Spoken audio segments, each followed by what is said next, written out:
This is awesome. I am happy. Happy to be here. Okay, so bear with me because I'm on the tail end of a cold, which is something I very rarely ever get. Okay, oops. Okay, I know some of you, so we've talked a little bit about what I do. This is just a refresher, okay? And you're not sure if all of you have been here before. So anytime if you have a question, let me know. And if I don't, because it's a little bit hard to see, I think I can probably see you. If you have a question, you can put your hand up, or just have Coach Kennedy or somebody in charge of interrupting me so that I make sure that I hear you, okay? So I work as a speech pathologist and also a nutrition coach, as you know. My focus is very much on plant-forward eating and positive living. So two really important things. Plant-forward eating means not that you have to eat only plants, but that should be the forefront of your plate. The plant foods should take up the bulk of your plate. So when you think about what to put on your plate, rather than thinking, what are you having for dinner tonight? Well, we're having chicken and some potatoes and some asparagus. You think, well, I'm having some roasted veggies and some potatoes and a little bit of chicken. Okay, you just kind of flip-flop that. Let's see, this is not going to let me. Give me just a second here. I don't know why it's not letting me let her in. There we go. Okay. And I think, okay, looks like Natalie's having some connection issues. All right. So my background, just so you know, I have a Bachelor of Science degree in Communication Sciences and Disorders from the University of Texas, Master of Arts in Communication and Sciences degree from Our Lady of the Lake, and a certification in integrative nutrition from the Integrative Institute of, or the Institute of Integrative Nutrition out of New York. Okay, and you may remember this slide. I used it the last time, where we talked a little bit about the difference between macronutrients and micronutrients. And macronutrients being the gas or electricity that makes a car run, and the micronutrients being the oil. Like if you run low on oil, if you have an oil leak, your car can run with an oil leak for a while. And then as long as it's got gas in it, right? You need gas, you need or electricity, like I have an electric car. So I have to include electricity there now. So you need one of those two things. And then, but after a while, if you don't replenish the oil, then your car's going to quit running.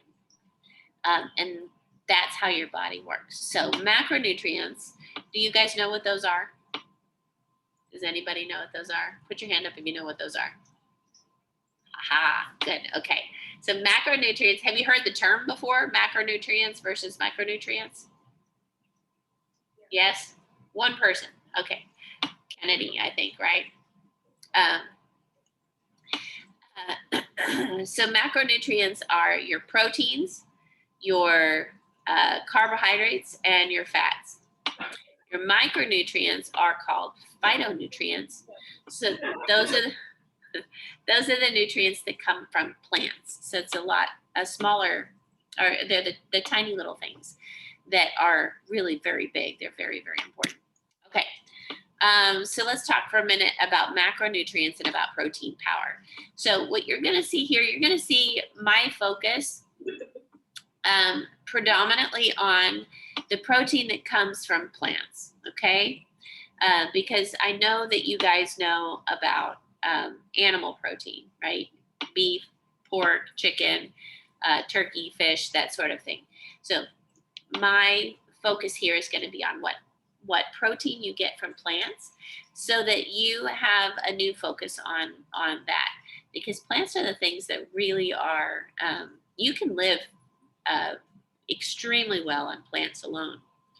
Without plants, you cannot live on protein alone, on animal protein alone. Eventually, your body will break down and would be subject to illness and disease. So that's something that is really interesting to think about. So that doesn't mean I'm telling you don't eat meat. It just means I want to educate you on other types of protein that are going to serve you better. So in terms of this, we have nuts and seeds. Okay, those are big, great sources. Whole grains like oats and brown rice, quinoa, whole grain or whole wheat, not white flour. Okay, and we could talk about the difference there. Beans and legumes, so refried beans, black beans, lentils, anything like that. And then dark leafy greens. Does anybody ever think about a dark leafy green like the broccoli or spinach or green beans being a source of protein? Anybody think of that? You do? Oh, okay, one person. So yeah, most people don't, right? We don't think of those kinds of things as protein sources, and they are. We're going to talk about being a carbivore, a term that I like to use to encourage eating healthy carbs. We live in a society that says so often, don't eat carbs or limit your carbs. And the truth is, we have to have carbs. Our bodies do not function well without them. Carbs, healthy carbs, are things like whole grains also, but also fruits, seeds, again, nuts, and then some vegetables too, like broccoli and beans are a carb. So those are healthy carbs. Unhealthy carbs are things like, what are those little sandwiches you guys like to eat? Smucker's makes them. They're the ones, that come without the crust on them. It's the white bread with peanut butter and jelly, and they're the crustless. I can't think of what they're called. You know what I'm talking about, though, right? Lots of people eat them. Are you eating one right now? Does somebody have one right now? Okay, so those are things that are not healthy carbs for you. Okay, and then fat fuel, right? We need healthy fats. What we don't need are oils, added oils, but we do need whole or oil that is part of whole food.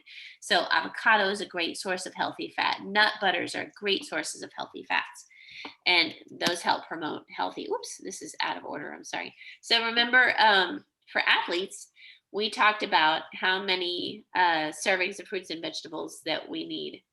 Does anybody remember what the recommendation for athletes? How many fruits and veggies you should have in servings each day? Anybody remember? Anybody want to take a guess? Coach Kennedy, I can put you on the spot. Do you remember? She's not paying attention, is she? My 8 years of school. I'm gonna all right, 16 to 18 servings every day. How many of you get that? So if you think of a serving as the size of your fist, okay, one serving is the size of your fist. How many of you get 16 to 18 per day? Yeah? Okay. Here, let's do this. Everybody stand up. Susie and Natalie, I'm sorry. You guys are there. We have a whole room here. So if you guys will turn your cameras on, you can stand up too. Okay. I know. We're going to give Susie and Natalie just a second to turn their cameras on. Where's that from? Okay, let's go with you guys. Okay. I'm sorry, this is Susie. I don't know what I did with my phone. The camera is not working. but I'm here. Okay, no problem. Okay, and Natalie, I see that you're in a car, so you can't turn your phone on. No problem. Okay, so you guys, if you want, you can use the little emoji where you put your hand up in if this applies to you. Okay, stay standing if you eat 5 servings per day of fruits or veggies. A serving is your fist. A serving is the size of your fist, right? Right, a lot. Why do you keep looking at your fist? It's just your fist. So if you feel like you eat 5 servings every day, stay standing. Okay. Probably means a lot of you are going to sit down. That's all right. The honesty is best, right? Okay, this is how we get better. All day. All day. Okay. Sit down. No. You sure? Oh, you're still going. Okay, this is good. Hopefully. Okay, so stay standing if you eat the bare minimum for a non-athlete, which is 7. 7. Actually 7 to 13, but we'll start with 7. Wasn't it? Sit down. I don't know. Ah. Vegetables, right? She means Yeah. vegetables. Okay. Yeah, fruits or veggies, either one. Okay, stay standing if you eat 13. 13.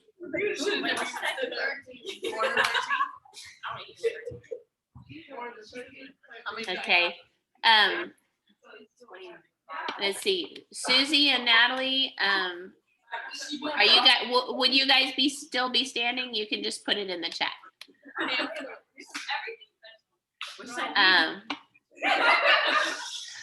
Okay. How about let's see. Hold on. Susie is sitting. Natalie is in a car, so she's sitting, but that doesn't mean anything. Okay. So okay. How about you eat 16? Just the minimum for an athlete. More than 16. You're still standing. I'm impressed. Okay. How about 18?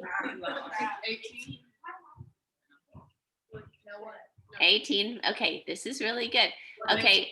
Yeah, 118. Yeah. 18. 1-8. Now stay standing if you eat a rainbow of color every day. So you eat red. Red, orange.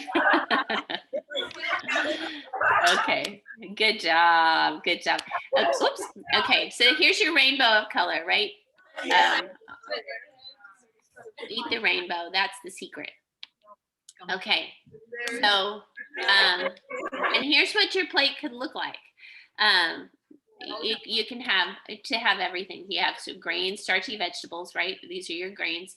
So quinoa, brown rice, whole grain rice, millet, I think is in there. That's an unusual one. And then beans, this recommends 5 servings of grains, 3 servings of beans or lentils, 4 or more servings of veggies, which are, your eggplant, squash, broccoli, all of those things, a salad, everything in a salad. 1 to 2 servings of nuts and seeds, and 2 or more servings of fruit. Okay. Let's talk for a minute about, here's that. Let me go back for a second. My slide that got out of order. This one. Okay. So how do we get the most out of what we're eating, and how do we really maximize what we do? So we detox, right? You guys have all heard of detoxing, I'm sure. We don't do diets. That's not healthy. Does anybody here diet? Please don't put your hands up.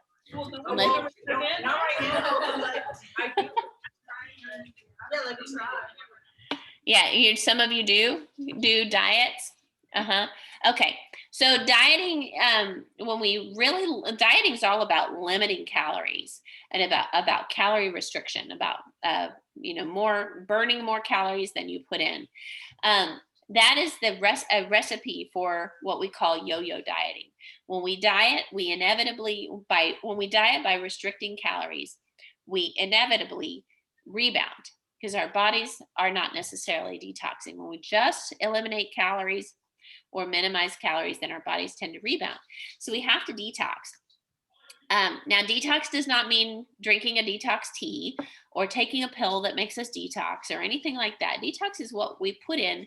It's really a way of life. And so the way we do that is we eliminate things like dairy. Okay, I know there's probably a lot of dairy eaters, right? A lot of cheese people, a lot of milk.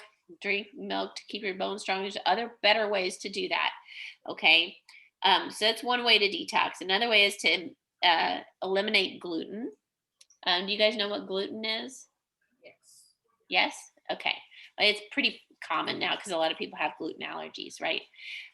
So for those of you who don't know, it's the protein molecule that's in wheat. So pretty much anything made with flour, unless it's a gluten-free flour, which you'll know. Added sugar or processed food. So I think we talked a little bit last time about Gatorade, right? Being higher in sugar than Coke. Does anybody drink vitamin water? Mm-hmm. Okay. Vitamin water, just a regular size vitamin water. Anyone want to take a guess how much sugar is in that compared to another?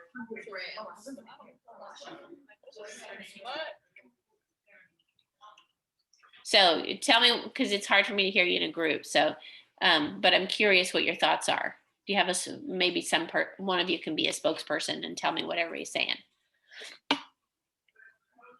What's our guess? 150. 150 grams. Well, how does that compare to another drink that you like? Dr. Pepper. To Dr. Pepper? Okay, you think a vitamin water compares to a Dr. Pepper? Genuinely, you think that? Wait, I'm trying to picture my nutrition bottle. Wait, no, vitamin water against Gatorade. Oh, I think Gatorade's more than. Yeah. Okay, they're saying Gatorade has more than vitamin water. Okay, that is true. However, vitamin water. Does anybody drink a grande size frappuccino from Starbucks? Yes. Yeah. Same amount of sugar. That's a good thing. Put your hands down. Put your hands down. Yes. Right. Same amount of sugar. Pretty amazing, right? With all that whipped cream and whatever they put in, all that syrup they put in it. Same as a vitamin water. Okay. So when we think about processed or added sugar, we want to be really thinking about that thing. How many of you are aware, put your hands up, if that most bread has sugar in it? Yeah. Okay. Like it's added to it. Oh, Susie, OMG. Yeah, no kidding. And Natalie said she would have definitely been sitting long before. Tell me your name again. I have it on the tip of my tongue. The last one standing. Oh, MJ? MJ, yes. So Natalie said she would have been sitting long before you. Okay, and then processed food. Do you know what processed food is? Like, we hear that term a lot. Do you understand what it means? No, what processed food is? Yeah. McDonald's is, right.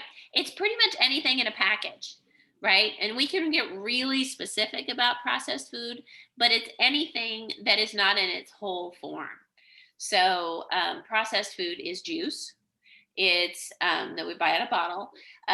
It's pasta. It's anything that's taken from its original form. And so it's not really realistic to say never eat processed food, right? Unless you're shopping only at a farmer's market or only eating that kind of food. But if you think about minimally processed foods, so things that have 5 or less ingredients listed on the back on that label, things that don't have anything in it that you don't recognize as food.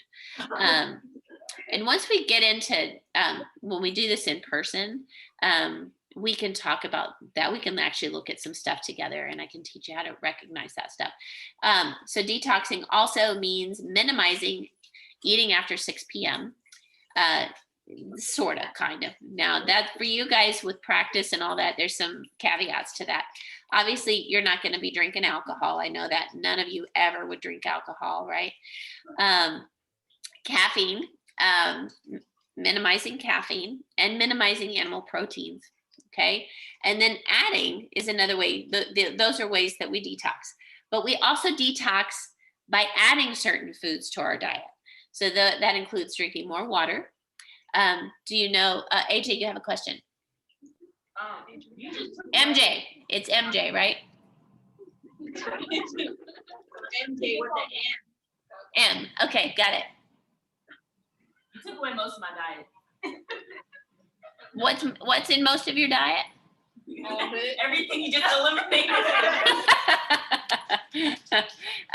We're going to talk about that. Whoops. Hang on. We'll talk about how to get back there. Okay. And then adding more fruits and veggies, 7 to 8 hours of sleep per night. Does anybody get that? Did any of you get that? Yeah, good. Because in case you're not aware, your brains at your age are still developing. A lot of people don't realize that young brains still develop up to the age of 24. So as long as our brains are still in development, we should be getting actually more like 9 to 10 hours of sleep. It's really tough to make that happen. And my daughter gets 10 to 12 hours of sleep. Good job, Susie. That's perfect.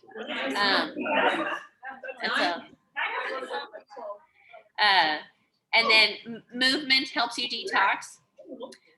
Whole food concentrates, which we've talked about before. We can talk about those again a little bit. Meditation. Does anybody meditate? We did.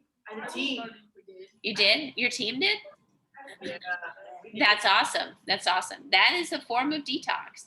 And then time outside, spending time outside, and spending time with friends, which we don't think about those commonly as ways of detox, but they actually do help our bodies to detox. Go back. And Susie, I don't know who's your daughter. She also meditates every day. That's awesome. That's probably why she sleeps so well. That's awesome. Okay. So, I mean, you can do a lot of this. Like, how do you get fruits and veggies in your diet? How do you really do that? You do that. Yes, Susie. I'm sorry, Wendy. Hi. My daughter's Yasmin. She's on the, she's in 8th grade. Okay. That's fantastic. Awesome. Okay. Yes, I was just curious. She's really into meditation. So she does that daily. That's amazing. That's such a wonderful practice. Okay. Thank you. Okay. Is somebody asking a question? Can't quite hear you. Okay. Okay, let's scooch over here. Okay, this is where I want to get to. Okay, so let's talk for a minute about PreGame meals and how to fuel yourself for really intensive. And this really goes for a really intensive practice also, not just for a game, okay?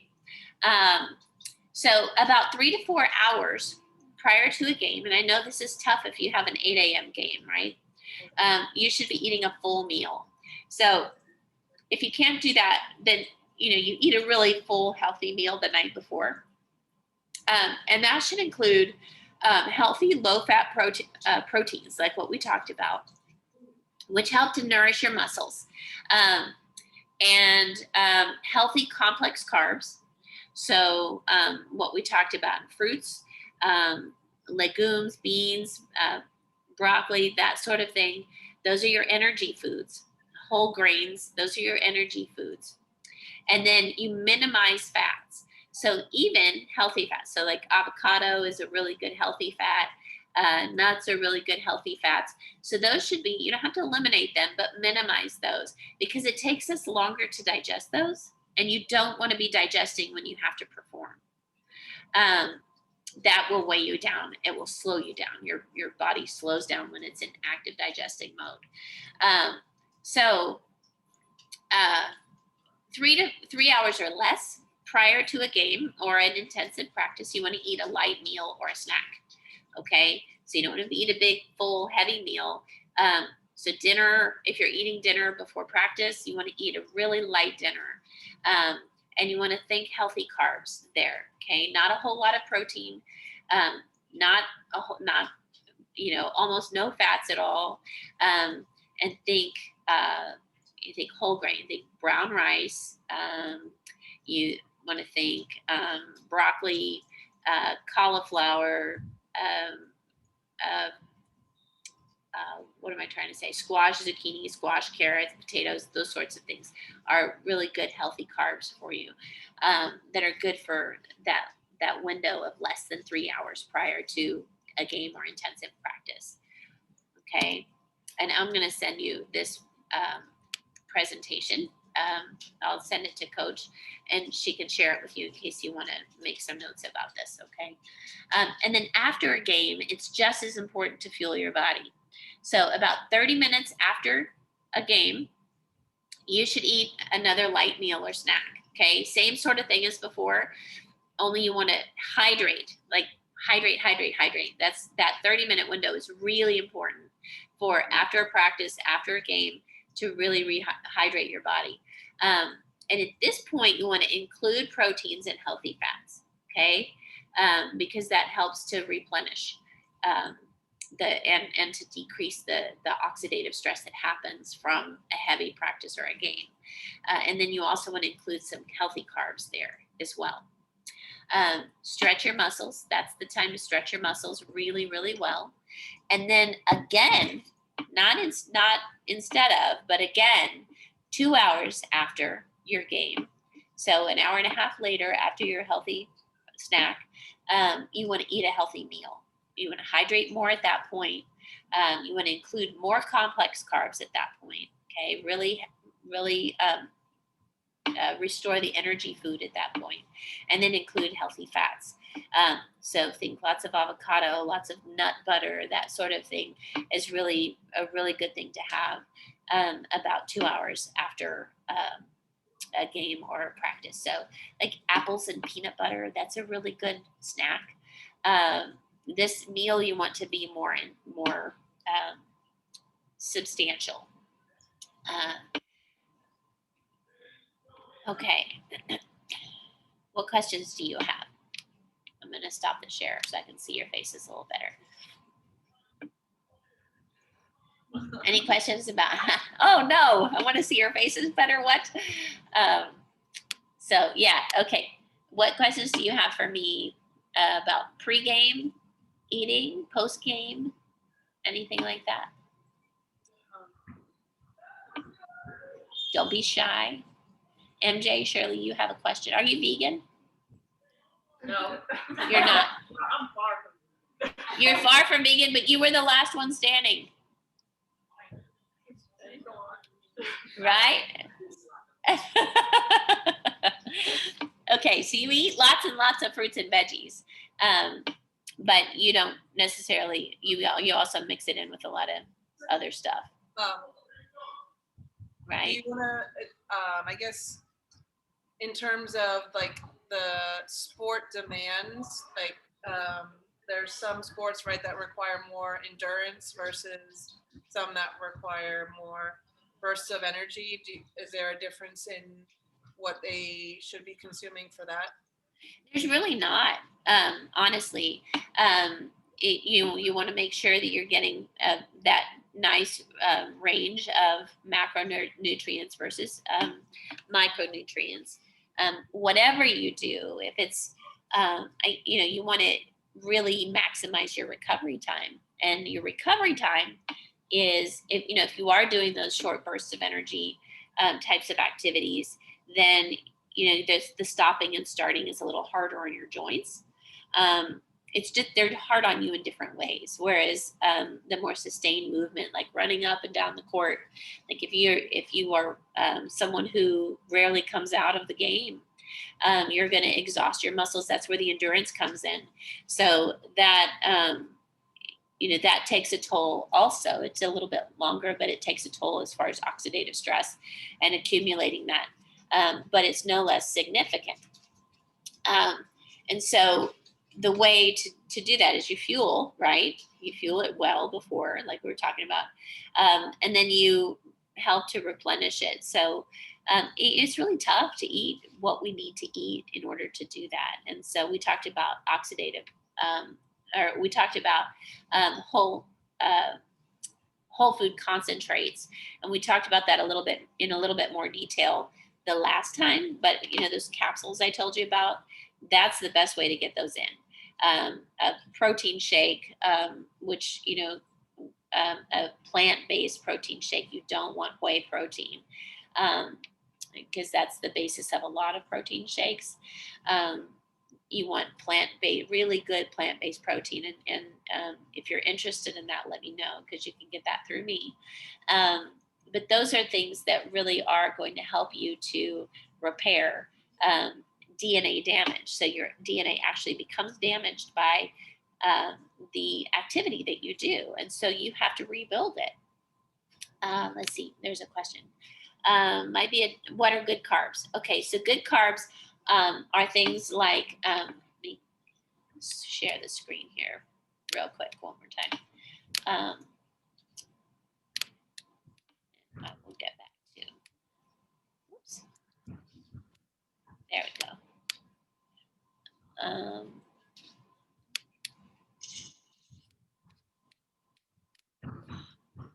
Just a second.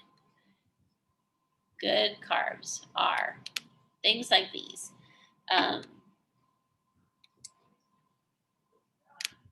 Fruit, nuts and seeds, whole nuts and seeds, not nut butters. Nut butters are a little more concentrated. Broccoli, cauliflower, zucchini, yellow squash, beans, those are all good, healthy carbs. It's not a dumb question at all. It's a really confusing topic these days because there's so much information out there, and a lot of it isn't necessarily the best information. So what do you guys feel? What are you doing right? Tell me some things that you're doing right before a game. Be brave. Be brave. Tell me. What do you feel like you eat? Yeah, go ahead. Never mind. No. Is this all new information to you, or is this stuff you've heard before? I see head nodding. Yeah, you've heard a lot of this before. Do you put it into practice? No. Yeah. It's tricky, right? It's tricky because this is not the stuff at our fingertips. This is not the stuff that's in the concession stand if we forget to eat. It's not the stuff that's in a drive-through. It's not the stuff that is in most people's pantry. So it's really about changing how you think about food, and why we do that. Why you want to change how you think about food if you really want to live an active, healthy life. How many of you in this group here have aspirations to continue playing sports in college? There's no pressure with that. It's okay if you don't. Okay, so some of you, and those of you who don't, do you think it matters as much? Do you think all this matters as much if you don't plan to continue to play competitively? So yeah, why? Anyone want to guess why it still matters as much? So you don't get fat? Is that what you said? Well, our bodies change over time, right? They absolutely do. And you can probably see just in your teen years how your bodies start to change. They continue to change all the way up through the end of our lives. And so we want to make sure that we're really building a strong foundation. And you're at that point in your life where this is your foundational time. If you have. Yesterday we talked about how important choices are, and what you eat in your diet is also kind of part of that. Because if you want to be an elite athlete, then your choices need to be along the same lines as what an elite athlete would eat. Absolutely. Right. So go back to Winter Vanecki, right? She was in our she talked a little bit in the last presentation. She's the aerial skier. And she's been, of course, has a kind of a different motivator because her dad died when she was very young. So that really made her focus intensively, and that, an event like that can really shift how we think about our health. But hopefully it doesn't take that for all of us to shift how we think about our health. Because if we do, if we really kind of create a strong foundation of what we know and start to make the best choices we can at a very young age, then we don't have to live in a way that impacts people. We don't have to be motivated by things like what Winter's motivated by. Yeah, what's your question? Do pickles? So here's the thing about pickle juice. So you're talking about pickle juice, right? Yeah, I mean pickles. Well, there's a lot of endurance athletes will drink pickle juice, but really the reason they're drinking that is because they're trying to get a burst of sodium and a burst of potassium. So pickles are soaked in vinegar and salt, pretty much. That's kind of the essence of the brine. So luckily, I mean, because they're not cooked, they just absorb all that. I mean, cucumbers are great. They're really good for helping to detox. But most people drink pickle juice or eat pickles because they're trying to get that burst of sodium. So have you guys heard of salt tablets? Yeah. Okay. Because a lot of athletes will do salt, especially like marathon runners or the the 50K runners. They'll eat salt or consume salt tablets because they want to get that burst of electrolyte to their system. But the truth is, if you are constantly fueling your body, if you're constantly hydrating your body, you're loading it, keeping it loaded every day with phytonutrients. So, again, we talk about those whole food capsules, those types of things. When those are in our body 24/7, you don't have to worry about things like pickle juice or salt tablets because you're not going to feel dehydrated. You're not going to feel cramps because your bodies will be already set up for that. And your recovery time is incredibly fast, which is again what the pickle eaters or the pickle juice drinkers are trying to accomplish. So it can be a good little cheat if you're in, really uncomfortable, but there are better ways to do it. Does that answer your question? Yes. So like a lot of times after practice, you can do my water. A lot of times after practice, my mom's just like, let's go just pick something up from like a fast food place. What am I supposed to get then? One of the best places you can go is like Chipotle. Chipotle is a really good that's a really good go-to because you get a rice bowl. They have brown rice, so they have whole grain. And I know a lot of people don't like brown rice, but if you're not if you don't eat a whole lot of brown rice, it can taste really fibery. But the difference between brown rice and white rice is that white rice doesn't have the fiber. And without the fiber, it's not doing you any good. It's just processed in your body as a sugar. So if you're kind of like turning your nose up at brown rice, do half and half until you get used to it. That's a good way to switch over. And then their beans are great. They do not use any lard, any bacon fat, any of that junk in their beans. They have lots of avocado, and avocado is really good for you after a practice. If you get a vegetarian rice bowl, they don't even charge you extra for the avocado.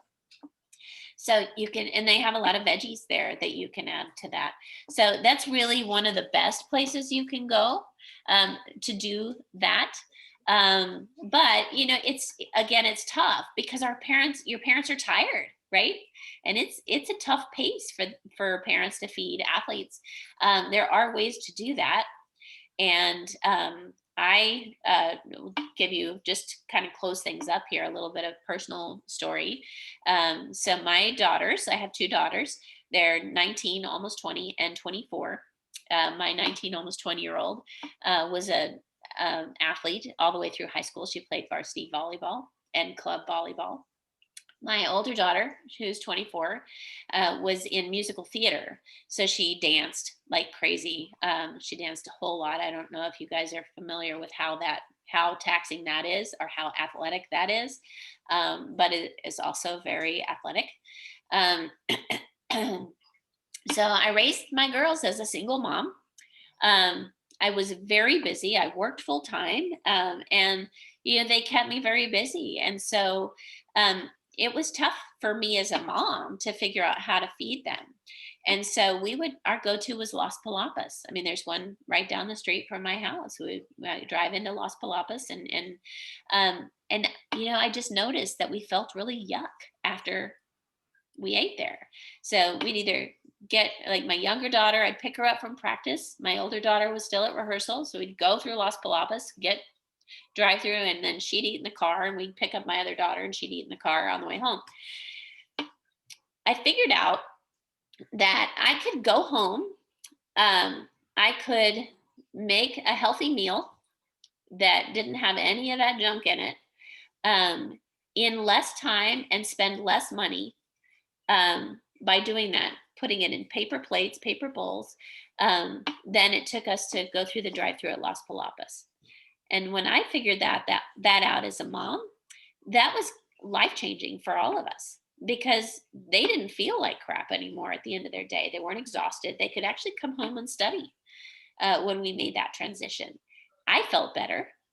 I felt healthier as a mom. It picked my energy up so that I could keep up with them and still get up and work the next day. So these were all things that, that I had to learn kind of going through.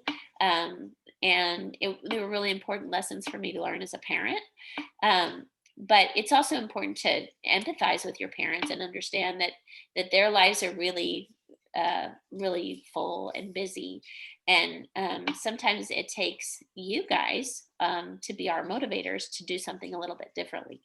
So if you were to say, Mom, instead of driving through the drive-through, how about we just go home and make some, spaghetti real quick. You can get a really good jarred sauce, and you can get spaghetti noodles made out of lentils instead of wheat, right? And then that's super nutritious. Yeah, I know. Isn't that crazy? And then you throw a handful of broccoli in there, or spinach, and there's nothing better than that for you, really. Or you make a taco at home on a corn tortilla with beans, some vegetarian beans, and put some veggies in it. And that's super fast. And it's also bonding, right? Because you can do it together, and it'll take you less time than sitting in a drive-through. So be the motivator if you want to make a healthy change. Does that help? Okay. Any more questions? Thank you for asking questions.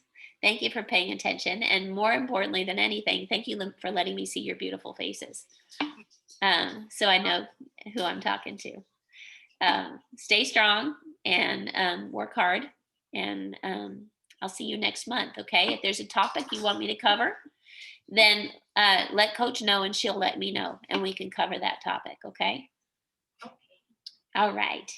Thank you. Okay. Have a great night. You too. Bye. Bye.